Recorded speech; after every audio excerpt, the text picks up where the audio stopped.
Let's try this one more time. Do we got a thumbs up for sound? Let's try this one more time. Yeah. Good. Okay. So we're going to try this again. Should we start all over? Yeah. Do we guys want to rewind that first 20 seconds? We had a really cool intro and everything, Yeah, but no, we're good. You want to groove to it or what?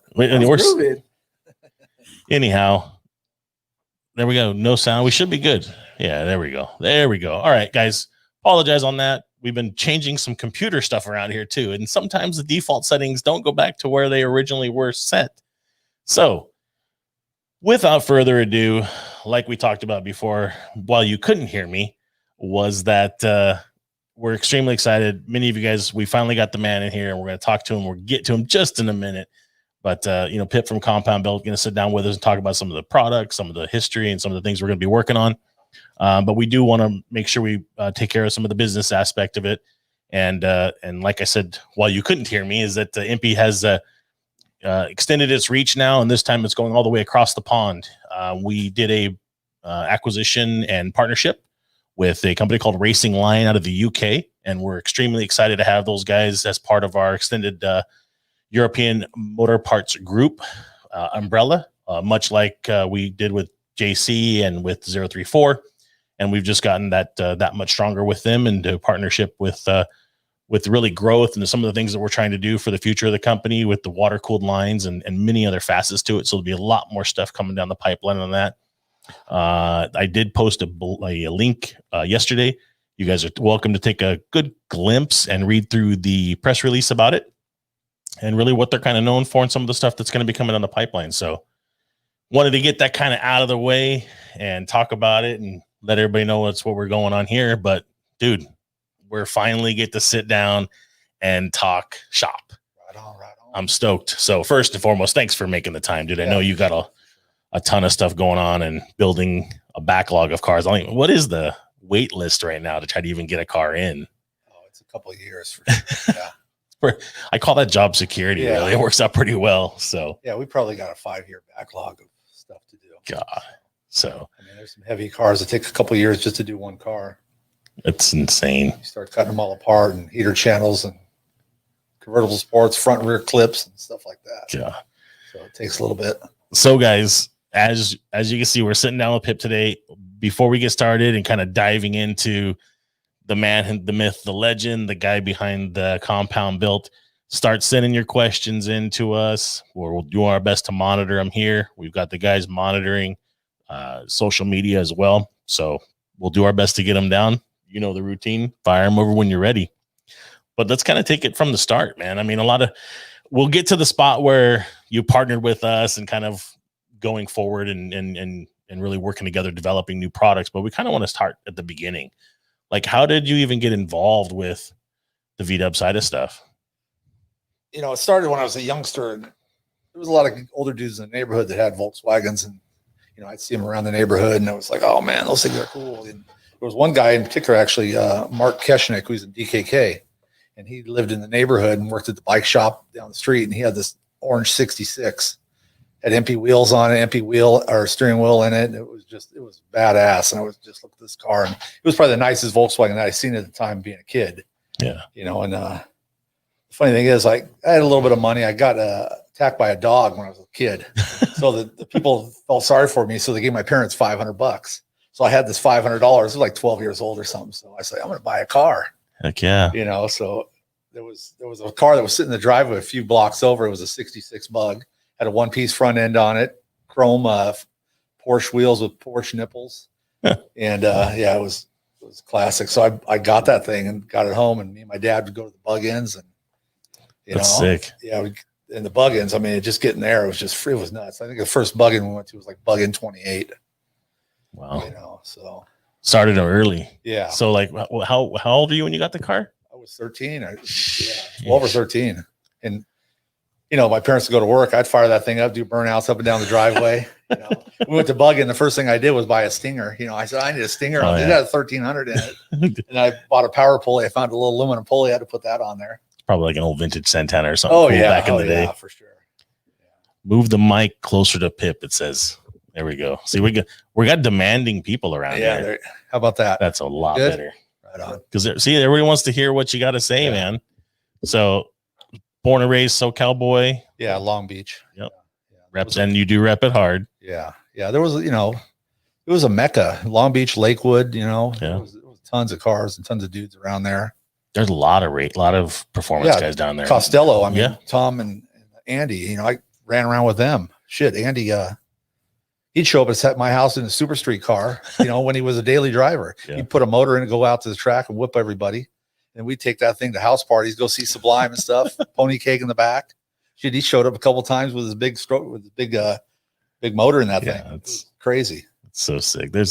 And it wasn't just beat up guys around there. There's a lot of just muscle car performance scene. You drive through that neighborhood, Palo Verde, Carson, Conan, all those areas right there. There's always somebody cool, or you could hear some kind of blown alcohol thing start up every once in a while. There's a drag boat or whatever. They're on Clark Street, on Clark right before Artesia was the funny car factory, in the early 70s. Those guys would build funny car chassis there, bodies there, and they paint them there. I mean, you drive by there as a kid, you'd be hanging out the window going, oh man, some sick stuff going on there. It's funny. So many people are chiming in already, man, about Long Beach and Lakewood. John Mead chiming in from Lakewood. Yeah. I mean, another fast dude out of the local area. And there was so many varieties of cars being built. There was logo cars and Cal Bug cars and Cal Resto cars, however you want to say it, custom buses. And I mean, the 80s it was so much stuff going on. It was crazy. That's the heyday, man. Yeah. I mean, you buy a recycler, go through that recycler every Thursday morning. Yeah. I'd be dragging a car home, cleaning it up, flipping that thing back out in the recycler again. That's when you play bad tricks on your friends, when you put ads. Oh, yeah. Yeah. 63 Corvette, two windows in the rear, four gears. Just put a phone number on there. Yeah. I mean, I don't know if that happened to anybody else here, but maybe once or twice. Yeah. A couple $100, man. You get yourself a car and start over. Yeah. Have a good time. Sick. So people are always asking, John Erskey too. Andy's bug was killer. The engine build. Yeah. Oh yeah, Erskey was an engine builder back then. Yeah. Yeah, I remember just some great memories. Now Andy lived, literally right around the corner from me, so it's pretty cool. Yeah. But so keep those questions coming, guys. I see a bunch of stuff. I already got one. Which cars does Pip still have that has not been on Hot VW's magazine? We got a bunch that are in the process. Yeah, in the process for sure. So I got a feeling this is going to be an episode where we're just going to jump around all over the damn place. It's just, there's too many. Like me, I jump around. I don't just do one thing. It's, work on 4 different cars at one time. That's what you do. You got ADD, you just jump around. Oh, it looks like there's just, I'm trying to weed through them, guys. So bear with me as fast as I can. I'm trying to get through them. So, but dude, I mean, so from there, you seem like you got into more of like the I don't want to say the restoration side, because that's not really, there's your resto custom, if you want to use that word or not, but you're kind of more that realm than the drag racing side of stuff. Although you did spend a little time. You mean nowadays? Yeah, just kind of, you seem like you just did you kind of veer off early on that you wanted to go, or you kind of stayed in the drag? No, I mean, for me, I just like variety. I mean, it was never one lane. We were talking before, I built a drag bug, went and raced the thing. Then next, I'll restore a Romesh B-Scow aluminum body. It's just a variety. I don't want to just do one thing and then, cut up a car, make a freaking turbo convertible out of a split window convertible out of 62, and then just build a Romesh or a Hebmuller that's concourse restoration. Just switch it up a bit, Yeah. Always just kind of. Any desire to get back behind the wheel of drag racing or do anything else? No, it just, my health wouldn't permit it. Done with it? Yeah, with my heart issues. Gotcha. So it'd be too tough. You could always just restore one then and make a pay a little homage to something there. Come out with something cool. Nice little replica or something again. That'd be cool. Yeah. What one of the questions early on too that we've already tried to filter through. So what was one of your funnest builds that you've built over the years? The FU split was fun, that car we tubbed and narrowed the front end really narrow and put the motorcycle rims on the front, and that was cool, and put the pro stock shifter in it. Vertigate in it. Yeah.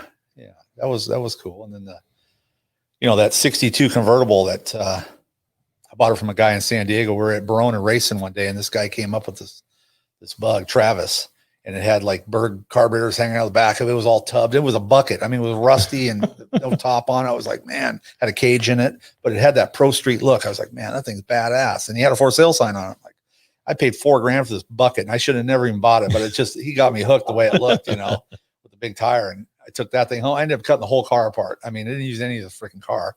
And I said, oh, I'm going to make this into a split convertible. So we put crotch coolers in it. I mean, put the early front clip on and redid everything. Me and my buddy Jake, we built it in his backyard, and took some of the MP17s and made them 9s in the back. And then we cut the fronts to a 4.5. And then I took a Cheyenne brake rotor and hacked that thing all up. Got it to fit behind a 17-inch wheel with the caliper, and it was like a 14-inch brake rotor. Put those on there, and it was nuts. So some people are saying barn finds, do they even still exist?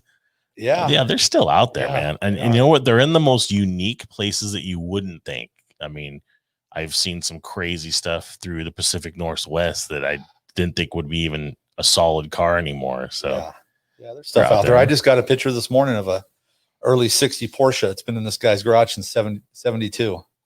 And it's been in the family since then. This guy sent it to me. He's the son. Well, there you go, guys. They do still exist. Yeah, it's crazy. But, a lot of guys know what it's worth, so you got to pay up with the internet and stuff. Barrett Jackson, damn, you guys ruined it. You're not getting a split window for $500. No, just drag this thing out of my backyard. What about another one? I mean, it's going to be like a rapid fire session, I got to feel, because I'm trying to keep up with this stuff. You can already see it's going crazy. How do you feel about the Brazilian VW stuff? Cool, man. Whatever, take a Brazilian bus and do your thing with it. If you can't afford to pay for the real thing, why not? It's funny, I just had a conversation yesterday with a guy. He was showing me some buses for sale that were $30,000, and I'm like, yeah, that's cool. I mean, dude, why not buy it? If you can't pay $65,000 for original one, then do your thing, get that, make it yours. And I think that's some of the most important stuff that just with this hobby in general. I think some people, I don't know what the word would be, but like you're just originality or something. Yeah, they get all original or just the whole vibe. But like, dude, you don't let the financial aspect ruin you. Like, don't try to keep up with the Joneses because you want a split window. For instance, start somewhere. Split convertible I built. Everybody told me, "Oh, keep it a secret," and do that. I'm like, I don't care. I don't care if they think it's fake. Fuck, it's badass. Build one that's bad as that. As long as it makes you happy. Yeah, and even when we did the article for that thing in a bunch of the magazines, I showed them pictures of me building it. We were making freaking late doors into rib doors. We took an inner rib door and freaking welded it in there so the thing was ribbed the quarter panels. I mean, widen the rims. I mean, it was a how-to on widening and narrowing the MP Fuchs in that deal. So hey, that's do your thing, man. Yeah, I mean that's just the motivation, and we're going to touch on that in some of the products and different things, and it just kind of resonates to your style of really what you're trying to do, and we talked about just running cords and cables. It's you either have an eye for something or you're going to go after your own style, but you just find your way and don't be afraid to try. You don't need a bunch of money, man. You can make an engine look nice by just, taking the time and tidying some stuff up. Yep. You got wires and springs and shit all over the engine. It doesn't take money to do that. Fix the shit. Yep. Hide it. Lionel Flores asked, does Pip bleach his beard? That's natural, baby. I earned all this. I had gray hair at 14, man. I had no hair at 14, it seems like. Corey Mack chiming in. Thanks for joining us, Corey, and checking in. And he's asking, how many builds do you think you've done over the years? Man, you would think there'd be like a little bedpost scratch on 20. there. 20 is something, somewhere around there. It's got to be more than that. Yeah, maybe. Over the 80s, I was buying and selling shit all the time back then. Yeah. I had 20 cars before you probably got a 20 car backlog right now. Yeah. Well, with one guy, we've got like, I don't know. I probably got 20 cars with one guy. Wow. Yeah, man. But some rare stuff that's going to take a long time. Some Tempo Matadors. We got 2 of those we're going to redo. A Hebmuller at the shop. That's, I bought a project for him last year. And then I just bought another one. I just brokered a deal for another Hebmuller. So that thing's coming here.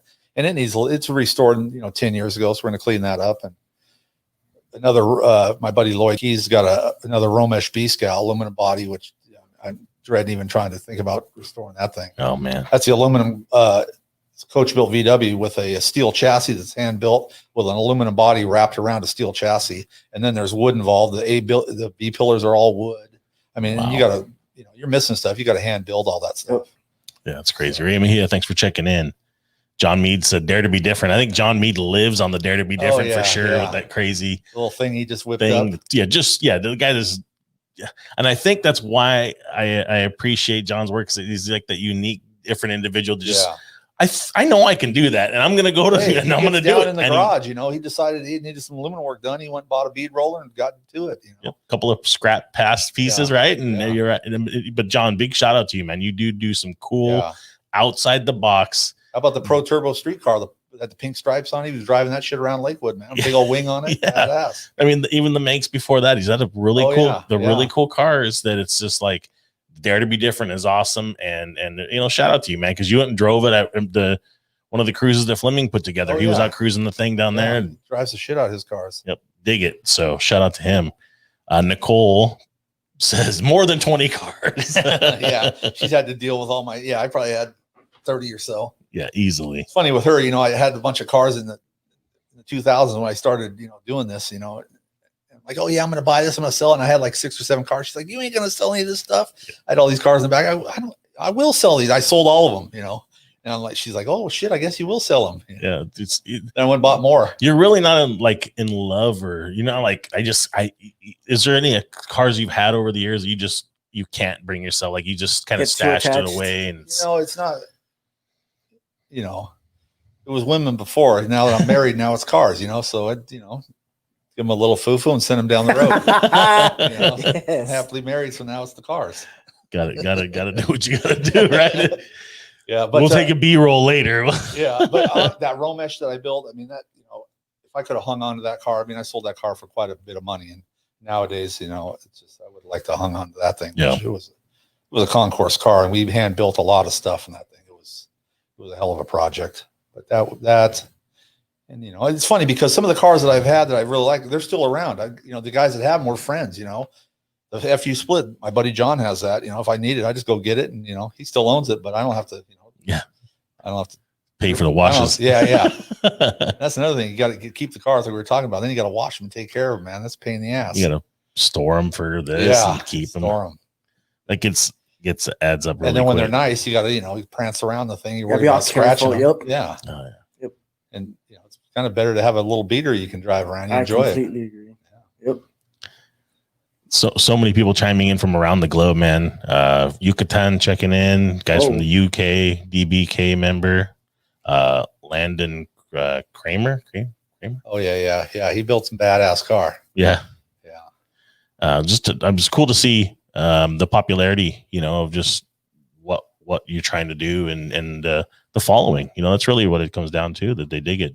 Alex checking in. Give them the foo-foo and send them on down the road, he says.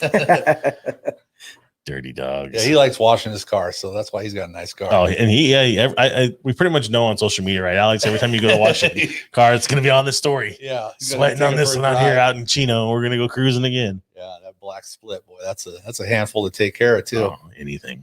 Yeah, any black car. So now that you're kind of is there anything that you'd really like to just go out and get for yourself and build for the future, just to kind of, maybe something you want to, the family truckster, we'll call it, I mean, so I've got that 50 split standard I bought. I've had for a little bit, and I built this Baja like 10 years ago. It was my daily driver. It was a 68 Baja, had a little 7-piece fiberglass kit on it, narrowed ideal. I bought it for like $600 on Craigslist. The gas prices were crazy. I'm like, I'm gonna build me a nice driver. So I got that Baja and made all the fiberglass Zeus on, like a race car. And I took it was a late or early 68, so it had a ball joint front end with a swing axle. So we took the ball joint, took it over to Griffin's. We widened that thing to 6 inches, built some 4-inch spindles. So it had a narrow eye kit with this big old, put some center lines on it. Cool. Built a little retro out of it, and I sold it to the guys at Pureside have it. So I kind of miss that. Like I said, I bought it that 50 split. I'm going to build a Type 82E, which is it's class 11 basically. Yep. You guys got all these class 11s going. Really, I got to get this thing together. Come get some. Yeah, but I took a bus reduction box tranny, and then I got one of your guys's Rhino cases. Yep. So I took the axles, had them all powder coated, got a bunch of stainless hardware. I can put dual side covers on this reduction box tranny. And I got this 2-liter made like 220. That all? So I'm going to put that in the car. And then I found this old, it's an adapter kit where, you can put the reduction boxes to a swing axle spring plate. So we're going to put that all in there. And then I think, put like a 4-inch beam, get the tires out there, maybe put a 10-inch shock tower on it, cut the top of the split window fenders out, put some kings through the top, something like that, Just pushing it. The only chance with 200 horse, the only chance I got is to ram you at the start. I'll break the tranny. I'll break the tranny before I go do anything. But like I was saying, I want to put a little body kit on it and then body lift on it and then run an exhaust over the top of the engine. Maybe make enough room in the engine compartment. Big old freaking Scorpion exhaust out the back of it. Oh, that'd be sick. That'd be cool. Some little scratchy when you walk by. Yeah, dimple dye the fenders, and it's got all original sheet metal, so that should go like a fart in church. That's probably how do you feel about some of that stuff? Because I know just some of the purists gotta just that's their why toenails lift off when you want to start touching cars. Split, we went and cut the package tray. We used original package tray, just narrowed it, and left all the original sheet metal, and took the car down to original paint. Kind of, just like it is what it is. If you don't like it, you don't like it. If you do, hey, badass. You ever get like, I don't want to say hate mail, but essentially DMs or different stuff? I don't think so. Not anymore. It's like, he's off his rocker. We used to go around and around on the internet back in Samba days, fight with people and stuff. But I ain't got time for all that, man. Too busy building cars, stacking money. Yeah. I don't know about money, but it's labor of love. Yeah, it has to be. So that's one of the questions that pops up here too is how many guys you got? Like, I know it's a real small kind of a close knit group between you guys. For years it was just me and Mike. We've known each other since the 80s. We both worked at McDonnell Douglas as sheet metal mechanics in the 80s, hired in there. And then, we linked back up in the 2000s and put the shop together. Me and him worked there for like 8 or 9 years. And I found Bob. And Bob's been at the shop now for like 4 years. So, it works out. There's, 3 of us in close quarters. It gets a little testy at times, but it seems to work out, Yeah. And with Bob there, it gives me and Mike more time to do fabrication stuff and me to get more creative doing stuff. And he does assembly work. And so, there's just 3 of us, and we'll do, we'll restore the gauges. We don't send the gauges out. The only thing we don't really do is paint.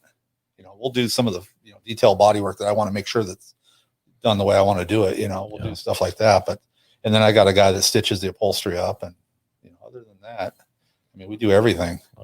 Wiring and spinning the motors together. No, and I got a guy that does long blocks. Gotcha. Yeah. So Old Speed does all the long blocks for us, and we do all the dressing and do my thing to the engine. Like have you guys got to see some of the photos? tranny guy? Obviously I have a guy that does the trannies, but everything else with all the assembly and fabrication, we do everything. Yeah, you got definitely have some creative mind over there, like the brain trust, I guess you could say, because I've seen Bob's work too, and it's he's a mad scientist and kind of just rolls with it. Some of the stuff he's able to pull off is pretty awesome too. One of the questions just came through too is, what's your favorite part of the build, like the engine, the body, the fab? When it leaves, when it leaves and the check clears. When it leaves. I don't know. It's funny. Like, I'll start something and it just, I'll get a little plan of attack, but by the end of the thing, it's not even what I started with. I've added so much different stuff to it. And, I'm like, oh, fuck, I can do this, let's do this. And then, Bob will put something together. I'm like, oh, we got to take that apart because we got to do this. It's a little frustrating at times, but that's the way it is. Or, we'll get something together and I'll switch the script at the end. And, Did you get I would assume, because of what's known to be expected of the quality of builds, right? You get a wide berth with your there's no time limit, stuff like that. If somebody needs to tell me they got a card, it just doesn't happen. It's done when we get it done, kind of thing, and it benefits them at the end. They've got more so than other than they have a nicer product than they've even paid for. So, it's bad on me, but it's just the way, and I enjoy doing it. And, it is interesting the amount of leeway you get in the creativity side of things for your builds. When you're like, oh, I'm gonna bead lock this, or I'm gonna kind of scratch in their head. Well, the good thing is some of those cars start off as mine. I like that convertible that started off as my car, and then my buddy Milo decided he wanted it, but I was halfway through it. And I'm like, this is what he's like. Hey, that's badass. He goes, I trust you, and do your thing. That's cool. Yeah. Lucas Hand chiming in right now, off-road guy, says, any VW cars you want to build and haven't done yet? I want you to do a Brazilian. Yeah. the little squareback looking thing. Oh yeah, yeah. I like those, Those are dude. cool, I like the man. body I lines. really want one of those. Dude, I'm down with the body lines on those things. I think they're bitching looking. Yeah. I don't know. You know the Matador tempos that we have. You know, I've got a little game plan for those things. You know, those would be fun.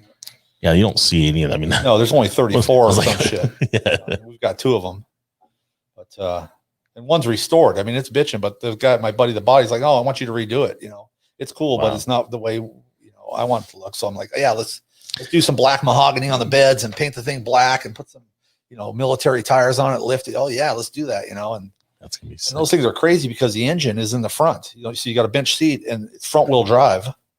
So and the engine sits behind you and the gas tank sits in front of you. So all funky. Yeah, you have to wild. go through and check that out. You post some pictures on your IG and stuff like that. yeah, there's some. Yeah, you guys get a chance, check out Compound Build on IG. And Yeah. Check the see all this good stuff. on crazy shenanigans. there. Yeah, but those would be fun. And then a couple of head millers, and then we're doing. I bought this barn door, this Deep Skylight 53 barn door, which we started restoring that. So that's in the mix, and we got a couple split convertibles. Tired of split convertibles. We got like 5 or 6 of them we got to do, and we've got 3 of them in the mix right now. So, What's some other questions that were DM'd prior to the show? So I'm trying to check my notes. I apologize for looking away, guys. But what's one of your best feeling wins, like of different competitions and car shows you've ever been? Is it like the first one? Is it like one of the classic? I don't know. It's just. Or is it just I enjoy you when they're numb? done, man. Getting the car done and the awards and everything, that's cool. But it's for the owners, mostly for the guys that got, they own the cars at the end. But just getting the car done is a freaking award, man. It's a feeling. But the best, good win was that classic auto show. Mhm. It was a big group of different cars, European cars, muscle cars, and they gave us the award for the group of cars there. We brought all the split windows and brought the slammed head there, and Ken Dig and all those dudes were out there tripping out on the. Yeah. It got Ken Dig fired up. He went and searched for a head mueller. I guess he's building a head right now too. Really? Yeah, and then he's seen that barn door, the green and black barn door, and they were kind of tripping on that, and kind of showed him some of the stuff we did. Made the passenger door open, to match they made the driver's door open to match the passenger door on a walkthrough. They're all fucking wacky. Yeah, Open the front weird. door first, and we built the overhead vent and tucked the bumpers in, did things like we do. And so I think that him and his guys were pretty stoked on that stuff, and getting that award from that show was pretty cool. Yeah. Because it showed all those dudes that hated VWs, Right. and Volkswagens, things they're just slide slap cars. That Yeah. there's some badass shit out there. Yeah, I mean all that kind of stuff. So I can't even. I'm excited to see what you think you're going to bring to the Grand National show Yeah. this year. Well, we're going to bring that split convertible. We're actually going to bring the 2 convertibles. So Yeah. More than likely the tan one and the 52 we just finished up. It's just a question. Will Pip have anything at the Grand National Roadster show? Yeah, we're going to take 2 cars there, the 2 convertibles. At least for now. You never know, right? Something could always change, but Yeah. and I might slap something together. Who knows? We put cars together 2 weeks before the classic. The full metal jacket for the car that was all bare metal and it's a split window. You seen? Yeah. We did that. We built that in 3 weeks. And Damn. yeah, I mean, God. we drug it in my buddy's backyard. And I was like, we're gonna get this done. And then the black turbo convertible. I mean, we honestly built that car in like 5 or 6 weeks to get it driving. We worked it out. I did the top and all that other stuff later on. But there's been times we slapped some stuff together that. That's cool. Yeah, and Bob Lacoste chiming in. So hashtag labor of love till the end. I mean, you really have to be, and that, it kind of brings me to another point. And it's some of the stuff that is always that I really miss is that classic week thrash. Yeah. Because I it don't was, miss it. No, pain in the ass. I mean, it's a pain in the ass, but honestly, dude, you probably built some fantastic relationships about during that time. Yeah. At least for buddies, me, yeah. you really grind it out and you find out who's down with you, and then frankly, I had some of the best times with my old man, sitting there in the garage trying to thrash with his squareback to lose to Bob Lacoste. Yeah. but just the late nights to grind, the pump, and then people want to come by and see what you're working on. I'm like, dude, I haven't got time to talk. yeah, I got there shit was- to do. Yeah, there was we put Don split the black one with the first set of black chrome wheels we put put some black chrome wheels on a split window, and that car was a pan. It's like, he was messing with his garage. I'm like, you know what? Bring it to the shop, dude. And we all ganged up on that thing and knocked it out. And then Homer's car, we helped him, his last run. Yeah, there's definitely some good bonding and good times, and a lot of yelling and cussing and stories, man. Yeah, a lot of good stories, a lot of cussing, a lot of smash fingers, and sleeping on the couch the week after too. Yeah, for sure. It was good. We put the club together with the guys, and back in 08, we got together and built stuff together. And, it was fun for sure. Got already from Australia checking in now too, McKay. So it's cool. It's cool, man. This is what's fun about this show for me. Man. We're really gaining the audience, and we're touching, and it's just because people want to talk, and people want to, we're stuck indoors. We want to talk about cool car shit and talk about some of the cool things you built. And I see you keep eyeballing this. Yeah. Some of you guys are sneak peeking it. The new billet JC IDF HPMX for 32. Still, you guys gonna go down the list? Go down the list. Tops I think we're gonna stop at the 40-44s for now, but yeah, this is the new billet top. You guys will see that coming out pretty soon. So I know we're gonna have some show and tell with some of the cool stuff you got that you brought over, and always things we're tinkering with all the time, and then that's the biggest thing that we'll kind of roll into some of that segment, and you guys can keep the questions coming, and we appreciate them all. But I know we talked about a pre-show. Is this, people are always, when is this coming out? When is that going to come out? And it's like, pump the brakes, be patient. It does take time to get through that stuff. Yeah, we've been messing with the 17 for a year now, just trying to get it right. And now you guys got your engineering shop set up, and model the thing to make sure the radiuses are right and everything else on that. Yeah, that's what you guys are seeing in the background over here. I mean, that is a collaboration between PIP and what we're doing here. Yeah. And that's another labor of love. I mean, people don't really look at it and notice much of it until you put two side by side. Yeah. And that's some of the biggest stuff that we'll see. And I changed the paint scheme up a little bit, so it shows more of the wheel. So you're not looking at more of the paint on the lip and stuff, and just kind of try to get that to market what it looks like that, and gives the wheel a little more depth. Some people are asking, is that the official color that's going to come out, or are you going to make some changes? Yeah, you guys are going to offer them all kinds of different colors. Yeah. We have a lot of plans for this wheel. Yeah. You guys can get your pink wheels and whatever else you want. Yeah. It matches the fan shrouds and the roller pedal and everything else. We'll set them up nice. Get you dialed in. Jason Eggum, thanks for checking in, man. Yeah, Jason. Another badass, man. Lakewood Long Beach cat. Yeah. Jason, man, he's a one-man show. Builds a whole race car from scratch by himself, and cage, aluminum work. Yeah, he's definitely. I see Jason rip around Lakewood, dude, as a young little buck. Now he's killing it out there on the drag strip. Yeah, I know it's really cool to it's really cool to watch the progression of just some of the young talented guys that are out there. When they were just racing around the city and watching. If you scroll back through some of the Instagrams or some of the old Facebook stuff and kind of watch when they start fabbing stuff up and watching the progression of the welds and watching what he's doing. I mean, shout out Jason, you're doing some badass shit. I mean, I watched some of the stuff that you're putting together, and whether it started raising a fan from way back in the day to, doing those in his backyard. And Russell, spindles. He works for Russell at Old Speed, and Russell, I've known Russell since the 80s. Russell's, he's my little freaking Jedi. He's my Jedi master. If I need something, if I get stuck with something, I go to him for, his advice and shit. And he's down the street from my shop, which is awesome. And we're good friends. We go to desert together and stuff. And without him in this industry too, he's definitely made his mark.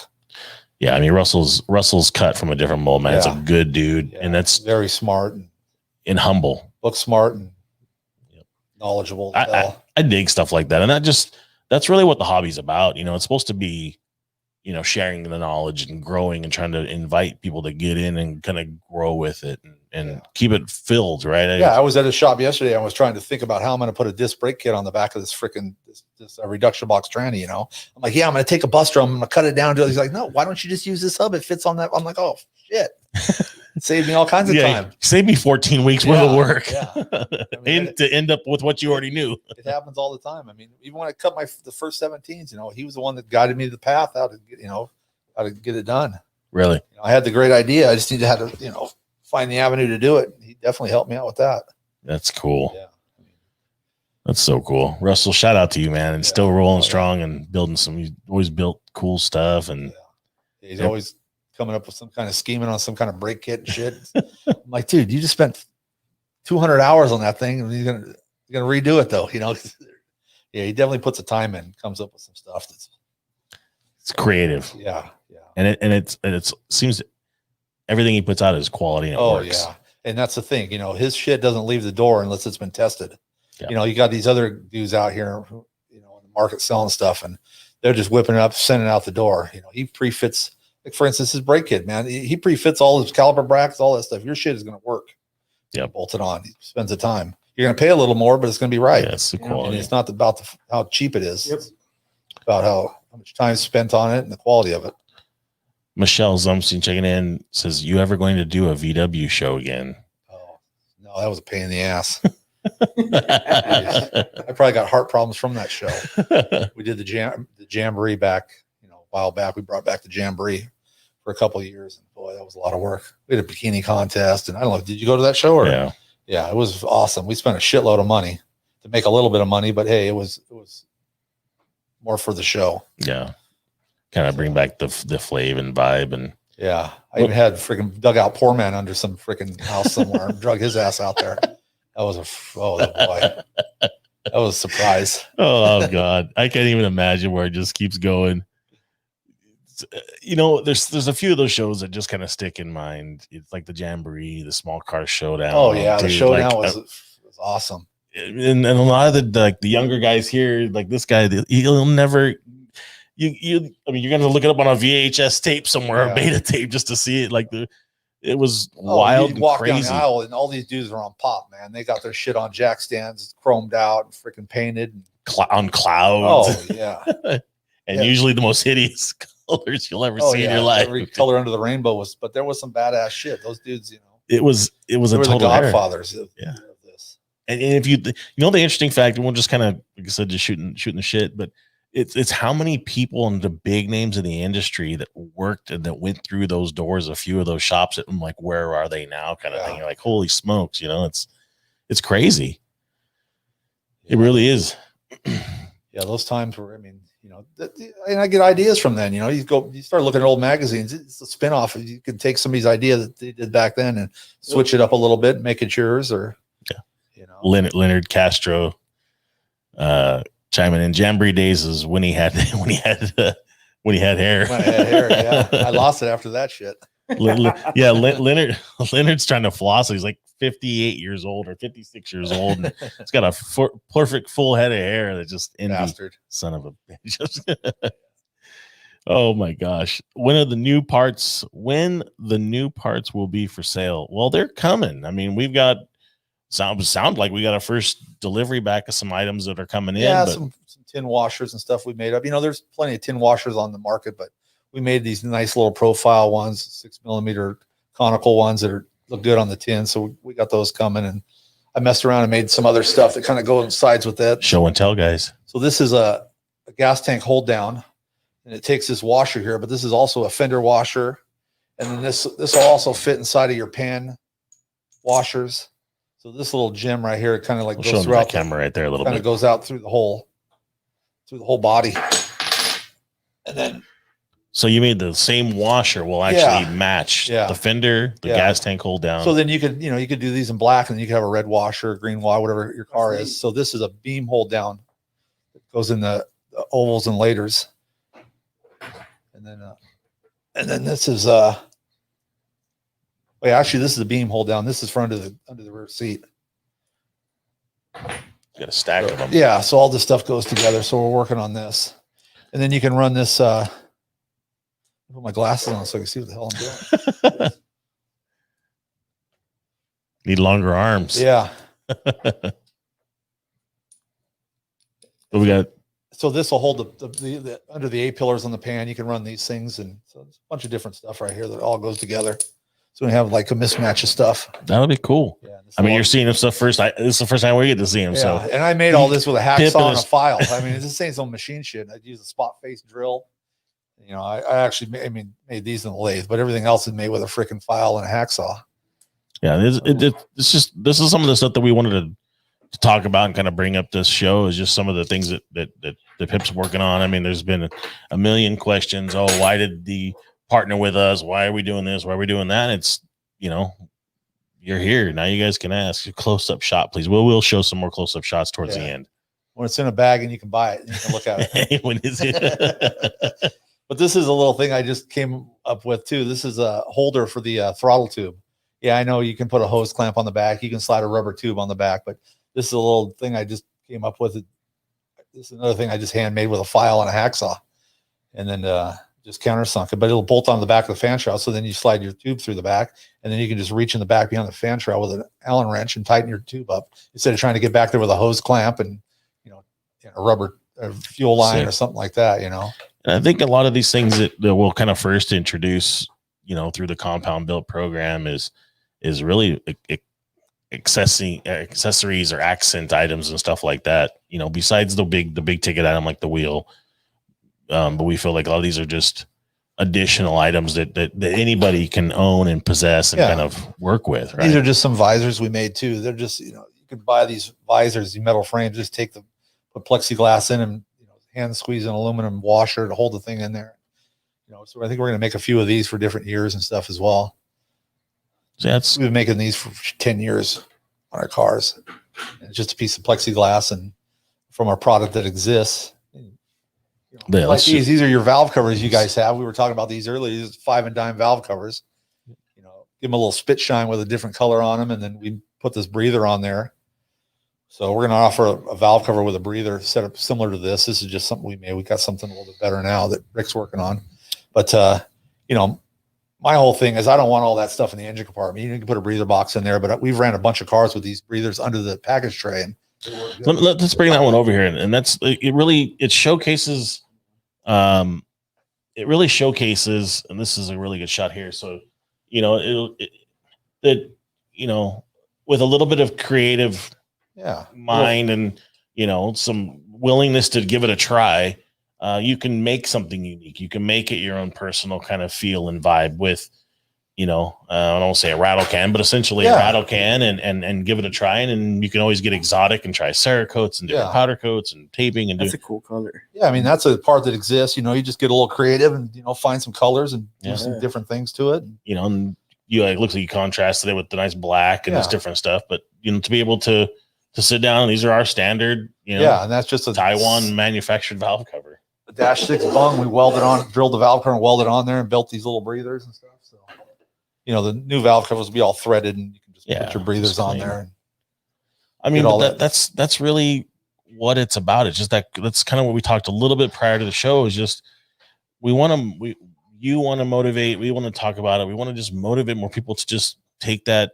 Hey, let's just try that initiative. To, like we were talking, I mean, it doesn't take a bunch of money to make your engine look clean. You can take your wiring and, route it nice and kind of hide it and take your plug wires and make it tidy. And, you don't need a bunch of money to buy things. You come up with things yourself. Yeah. Joe, I thought you were chiming in on one back there for a question, but that's the thing that a lot of people thought and for the engine at SEMA. Yeah. The MP engine. For you guys saw our SEMA display. Hi, Rick. For those you guys saw our SEMA display last year, 2019, you saw a beautiful, motor that was out front and that gray powder coated stuff. Oh, sorry, I'm stepping on yours. Yanking you under the table. See the cords underneath. We got a zip line. I had to hide that thing on the top and reroute it. Had cords all over the desk and stuff. I was like, no, we got to put this under here. We got to hide this cord. There's the nitpickness again. But you guys saw that motor out there. I mean, it was Impy's. That was your tin. That's not nothing that I took and got some metal and fabricated. I took your fan shroud. I cut the face off of it. Went and took it to my buddy's house and bead rolled the thing, welded it back on there, filed it, and that's all MP tin, man. Just with with a little foo-foo. Yeah, I mean it's gonna take some fit, man. I mean there's. I spent plenty of time making stuff fit, but welding some stuff up and changing some stuff. But the good thing is you guys make this. We were saying these wheels right here. This would have never existed if it wasn't the wheel that you made. I mean, granted, the wheel was ugly, but it gave me a foundation to make something cool out of it, or my style. Your spin. Yeah, and you can take any of these parts that just put a little spin on them for not much money, just a little creativity. Yeah. One of the questions that's chiming in right now too is, what about the cut face BRMs? And Yeah, I'm down. Let's get them done. What's up? Yeah. And the one thing that I want to stress, and that we've talked about this, and I know I can imagine you've been frustrated at times throughout the length that it's taken to bring stuff to market. What I'm frustrated is the VWC doesn't have all the wheels. You go buy some wheels, they're 5.5, and you know, let's get some staggered shit out there. The small, you know, nice lip in the back. Let's, you know, spend some, dude. You spend some money, you're gonna make some money. People want some wheels that look good. You know, these were 17x7s. You know, they didn't fit shit. You know, you start cutting them up, make them fit, man. They're like, oh wow. Yeah. You know, I guess some of the other interesting fact too is, you know, is what are people willing to spend to, you know, and it's a big fun test, and we've got 175 people live watching the show right now.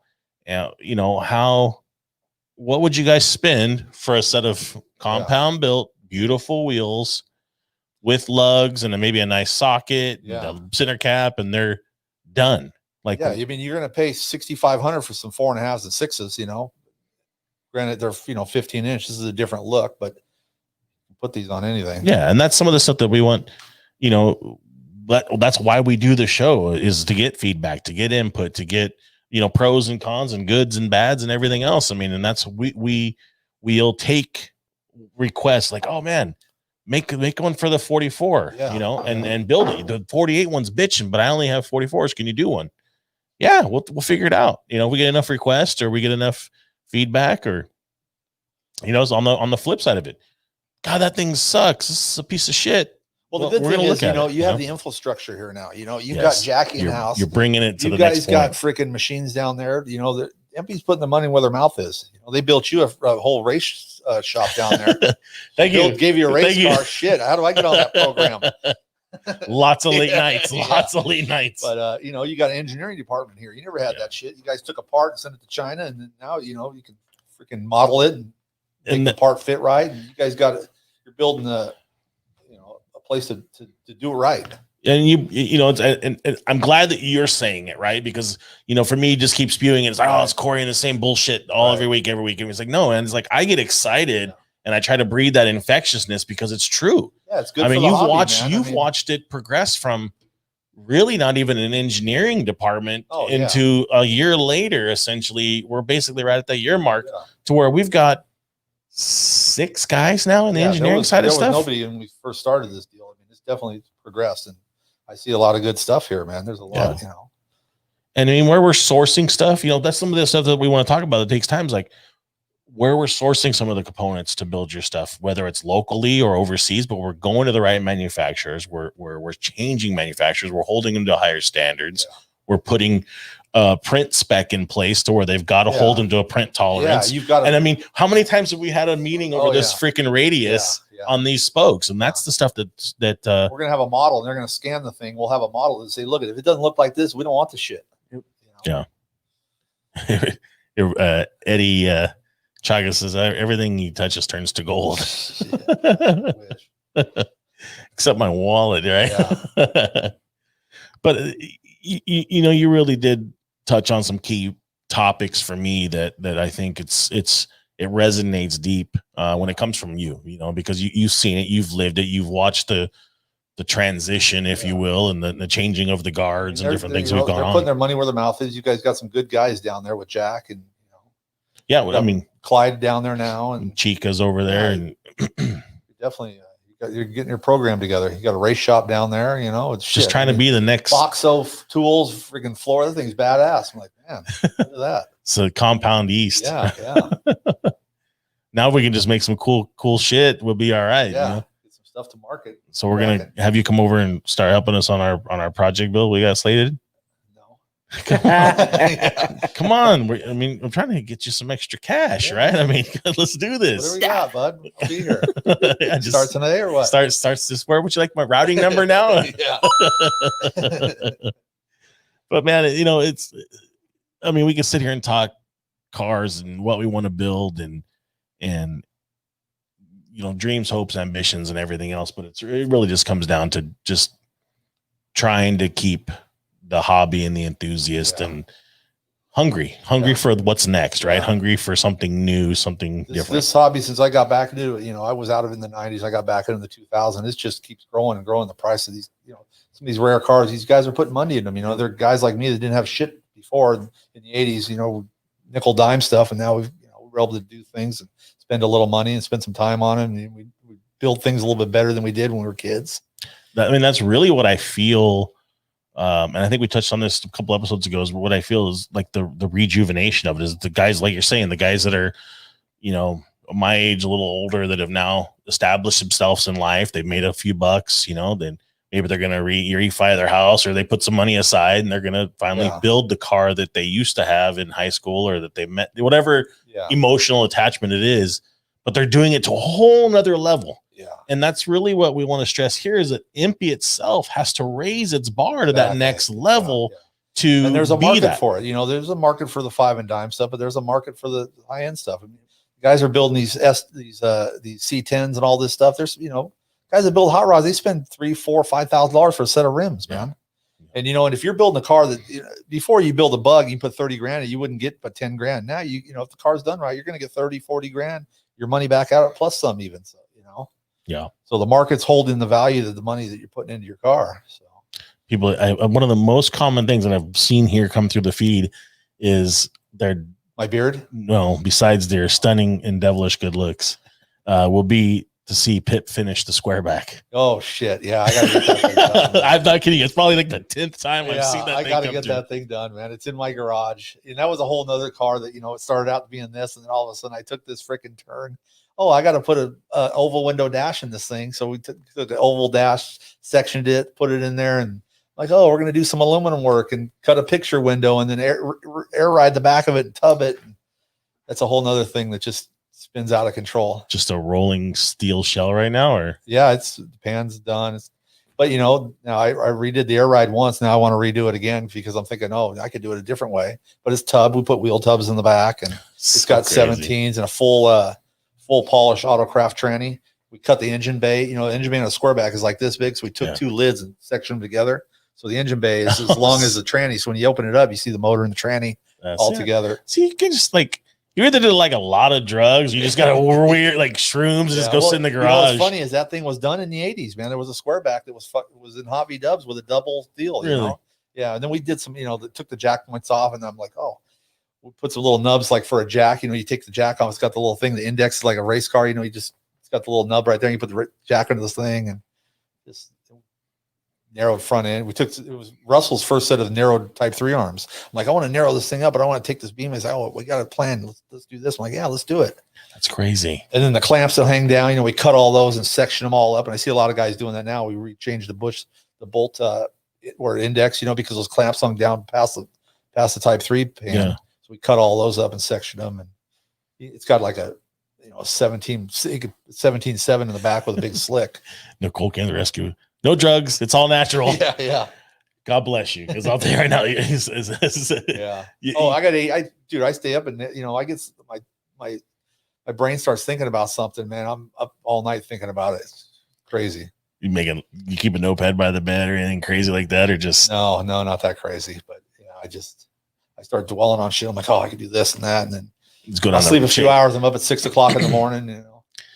How do you kind of chase or keep from running off down the rabbit hole on a project build where you got to know that threshold of being profitable to sell? Yeah. Well, the problem is it doesn't get profitable. We just keep going and just turning the dollars. Some of those things are set prices that I've built over the years. I've like, look, I can do this for this. And, it's $15 an hour at the end when you're done with the thing, but dude, I'm in.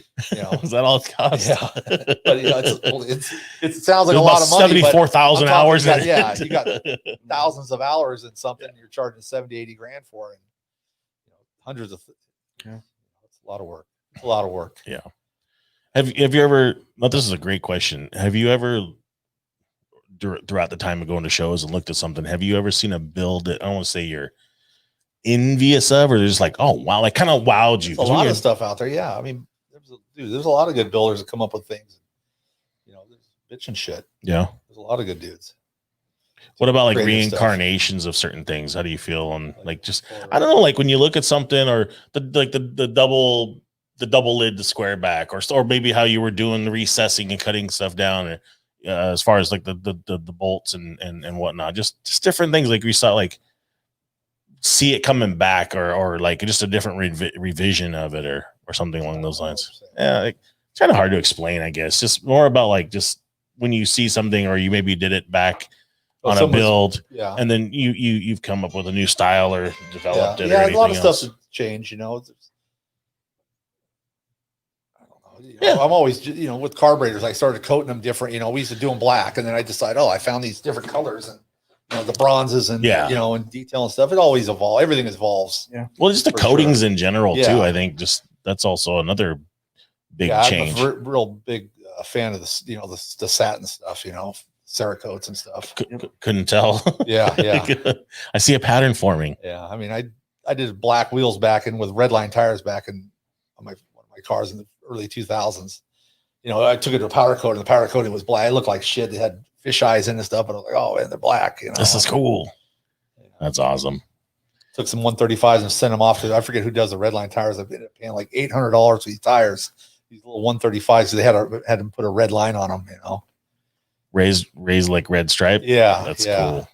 Sent them there, paid the shipping, all this stuff to get a red line tire. I'm like, hot rods. The interesting part is just how you do bring in different aspects of whether it's a hot rod kind of style stuff or old street rod style. You got to look at all aspects. You can't stay in that lane of just when I used to go to the Volkswagen shows, there was dudes with you had DKP cars, IDA cars, all pretty much the same, and GFK, and they were in their lanes, and kind of there was a couple guys doing different things. Buddy Hell was doing some hot roddy stuff, with the aluminum work and stuff, and only a couple guys. Yeah, it's definitely.